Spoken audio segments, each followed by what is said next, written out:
Hola, ¿cómo están? Esperando se encuentren sumamente bien. En esta ocasión les estaré compartiendo lo que fue todo mi conocimiento a lo largo del recorrido por esta maravillosa asignatura, el Laboratorio de Bases para el Análisis Geométrico. Mi nombre es Adalisa Peña Rafael y estaré compartiendo, como ya he dicho, todo lo aprendido en el recorrido por esta asignatura. Bien, para empezar, esta es mi tabla de contenido. Aquí están detallados los temas que voy a tratar, que son conceptos básicos de biometría. Aquí estaré hablando de la biometría, de la bioestadística y de la identificación biométrica. Estaré haciendo alusión a esos tres conceptos. Luego también estaré hablando del método estadístico y de los pasos del método estadístico o etapas. Y aquí estaré hablando de las operaciones básicas para el método estadístico y por último de recuento y presentación de datos. Aquí hablaremos acerca de gráficos, tablas, etcétera. Empecemos. Bien, les comparto honestamente que anteriormente no había escuchado nada acerca de la biometría. Para mí era un tema totalmente aislado. Pero resulta que gracias al estudio en esta materia, pude conocer que la biometría es la ciencia del análisis de las características físicas o a su vez del comportamiento que es propio de cada individuo. En sentido literal o hablando de manera más simple, la biometría significa la medición del cuerpo humano.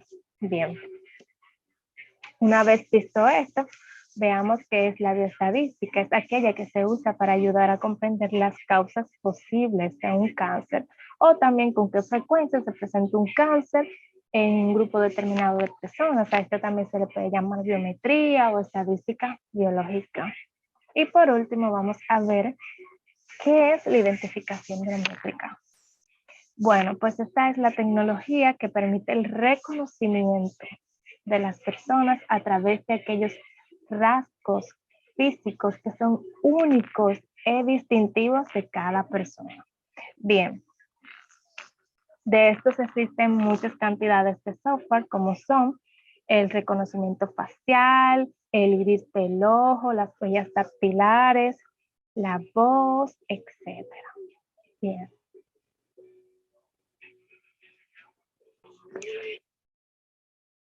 Ahora veamos qué es el método estadístico y cuáles son sus etapas.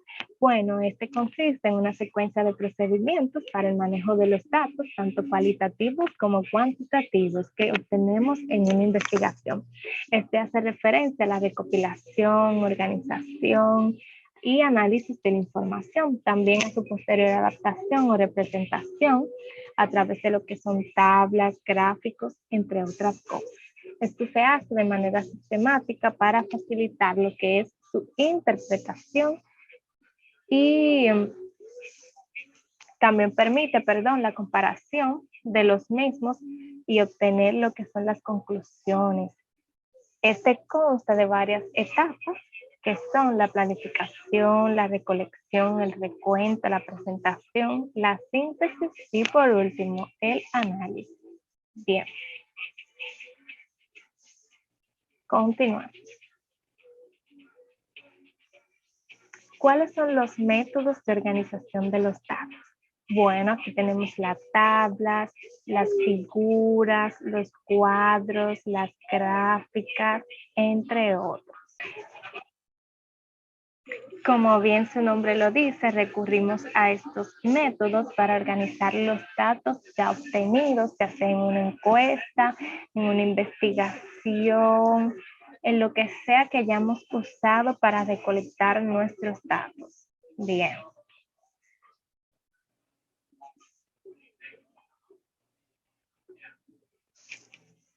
Un ejemplo de los métodos de organización de datos es la tabla de frecuencia, que esta es aquella que muestra una forma ordenada de un conjunto de datos estadísticos y a cada uno de ellos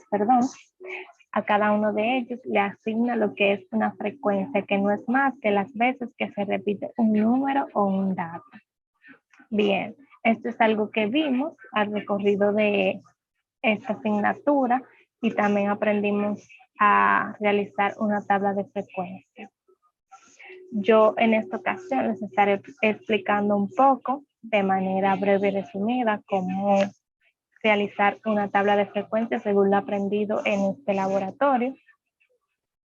Para esto tenemos que seguir unos pasos, no se realiza de una manera rápida, sino siguiendo unos pasos de manera ordenada para hacer un buen trabajo. Lo primero que tenemos que hacer, como está en la imagen acá, es reunir los datos, reunir todos los datos y colocarlos bien organizados en nuestra tabla de frecuencia. Aquí tenemos, para esto voy a poner un ejemplo, claro está, que yo soy la maestra de 20 estudiantes y tengo que reportar su calificación numerándola del 1 al 10.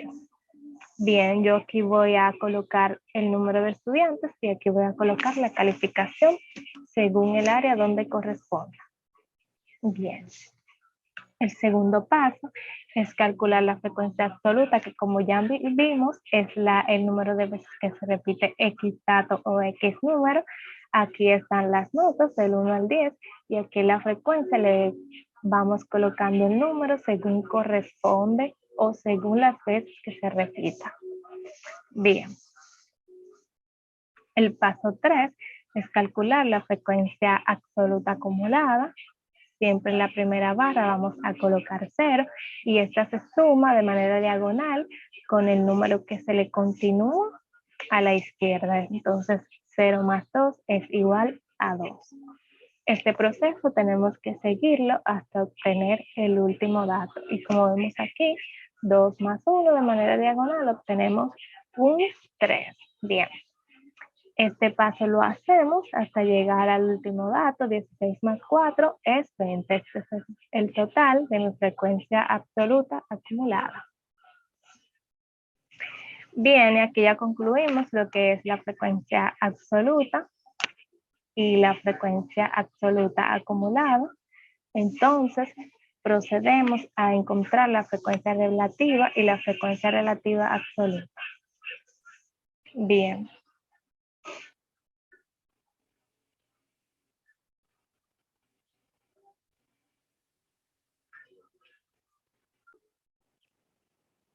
Bien, y como ya dije, para encontrar la frecuencia relativa, hacemos unos pasos súper simples. Lo que tenemos que hacer es tomar los datos de la frecuencia absoluta y dividirlos entre la cantidad total, que es 20. Bien, recordemos que siempre en la primera columna vamos a colocar 0. Luego decimos 0, 2 entre 20 es igual a 0.1. 1 entre 20, 0,5, 2 entre 20 y así hasta obtener el total de mis datos, como vemos acá. Hasta obtener el total y siempre la frecuencia, la suma de la frecuencia relativa debe darnos 1 o por lo menos una aproximación de 0.98, 0.99 que podamos llevarlo a 1. Así podemos verificar que nuestra frecuencia relativa es verídica. Bien. Entonces, para encontrar la frecuencia relativa acumulada, como hicimos en estas dos columnas, lo que tenemos que hacer es sumar el dato de la frecuencia relativa acumulada con el de la frecuencia relativa y decimos 0 más 0,1 es igual a 0,1, 0,1 más 0,5 es igual a 0,15, 0,15 más 0,1 es igual a 0,25 y así vamos a ir sumando de manera diagonal hasta obtener los datos. Bien, aquí vemos en la frecuencia relativa acumulada que al igual que la frecuencia relativa, la suma de todos estos datos debe darnos 1. Ahora tenemos que buscar lo que es la frecuencia relativa en porcentaje. Bien, y para obtener los datos de nuestra frecuencia relativa en porcentaje, lo que tenemos que hacer es tomar los datos de nuestra frecuencia relativa y multiplicarlos por 100 y colocar aquí el resultado. Decimos 0.1% es igual al 10%, 0.5% es igual al 5%, 0.2% es igual al 20% y así luego sumamos y este resultado debe darnos el 100%. Bien. Entonces, para buscarla, por último, para buscar la frecuencia relativa acumulada en porcentaje, vamos a hacer el mismo proceso que hicimos en la absoluta y en la relativa. Tomamos el primer dato, sumamos acá y colocamos el resultado acá. Luego de manera diagonal decimos 10 más 5, 15, 15 más 10, 25, 25 más 10, 35, 35 más 5, 40 y así lo hacemos hasta llegar al total que debe darnos 100%. Bien, ya hemos aprendido, siguiendo una secuencia de pasos, cómo realizar una tabla de frecuencia. Al principio puede ser un poquito complejo, pero con la práctica le vamos a ir tomando el hilo. Bien, ahora estaremos hablando de las representaciones gráficas. Estos son un tipo de representación de los datos. Ya vimos anteriormente otro tipo que eran las tabulaciones o tablas y analizamos un tipo de ellas.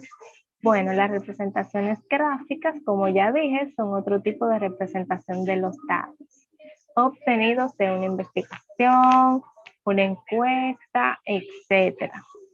Existen varios tipos de gráfica, como son la gráfica lineal, gráfica de barras, histograma, gráfica circular, el pictograma, entre otros.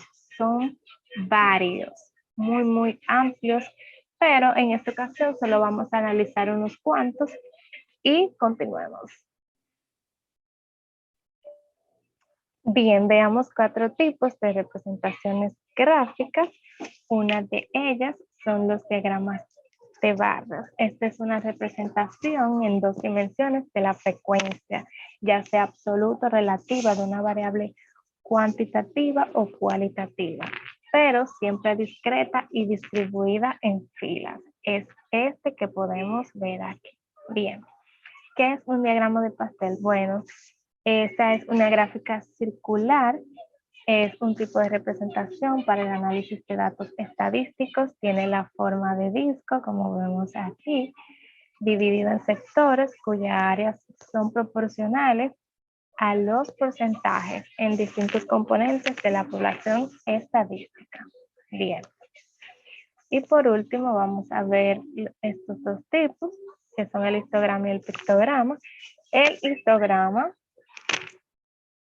es una representación gráfica de una variable en forma de barras, donde la superficie de cada barra es proporcional a la frecuencia de los valores representados. Y por último, el pictograma, creo que es uno de los de representación más fácil de interpretar o de entender estos tipos de gráfica. Este viene siendo un dibujo figurativo, una representación gráfica que hace explícito un objeto o un mensaje.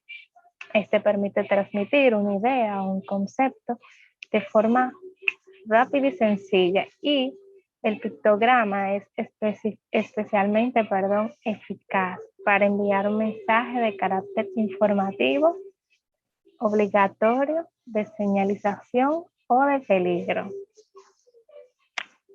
Bien. Hemos concluido por esta ocasión. Le he hecho un pequeño recuento de todo lo que he aprendido en este laboratorio. Son muchas cosas, pero espero aquí haber abordado algunas de ellas y espero también que esta pequeña exposición, si así se puede llamar, haya sido de aporte para cada uno de ustedes. Me despido y muchas gracias.